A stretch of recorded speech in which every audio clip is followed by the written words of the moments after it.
Hi everyone, কি অবস্থা সবার? সো আমরা আছি এখন দেবতাখুম।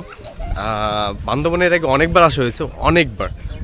আমার নিজেরও ঈদের হিসাব নেই যে বান্দরবন আমরা কতবার আসছি, বাট এবার স্পেশালি এই জায়গাগুলোতে এর আগে আসা হয় নাই দেবতাখুম। কারণ কি এই জায়গা পর্যন্ত বাইক নিয়ে আসা যায় না। তো বেসিক্যালি বাইক না নিয়ে আসার কারণে আমরা এই জায়গাগুলোতে হলো এর আগে পাড়া দেইনি।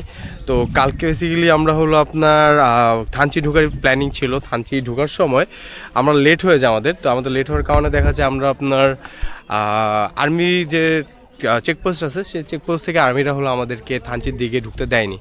তো অনেক ঘোরাঘুরির পরে বান্দরবনে রুম পাচ্ছিলাম না, যেহেতু এখন ঈদের একটা ভ্যাকেশন চলছে। তো রুম না পাওয়ার কারণে যেটা হয়েছে সেটা হলো আমরা প্রায় 10টা 10:30 পর্যন্ত বান্দরবন শহরে ছিলাম। তো ওখান থেকে ফাইনালি আমরা হলো একটা রুম বুক করতে পারি, তাও সেটা হলো আপনার দেবতাখুমের এখানে। তো ফাইনালি এখন আমরা দেবতাখুম আছি, কিন্তু এই জায়গাতে বান্দরবন এতবার আসছি বাট দেবতাখুম আসা হয় নাই। একটা রিজন, কারণ কি এখানে বাইক নিয়ে আসা যায় না। তো রুম যেখানে বুকিং করা হয়েছে সেখানে হলো আমরা বাইক রেখে দেন হলো দেবতাখুম আসছি। তো নতুন একটা এক্সপিরিয়েন্স, প্রচুর পরিমাণে হাঁটাহাঁটি করতে হচ্ছে। মোটামুটি রোদ প্রচুর, গরম।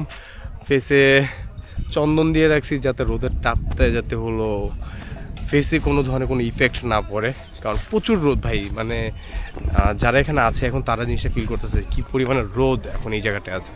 তো এই ছিল দেবতাখুম, কিন্তু দেখতে অনেক সুন্দর। এর আগে যেহেতু আসিনি, বাট আসলাম এবার ফার্স্ট টাইম। ভালো লাগতেছে জায়গাটা, অনেক অনেক সুন্দর।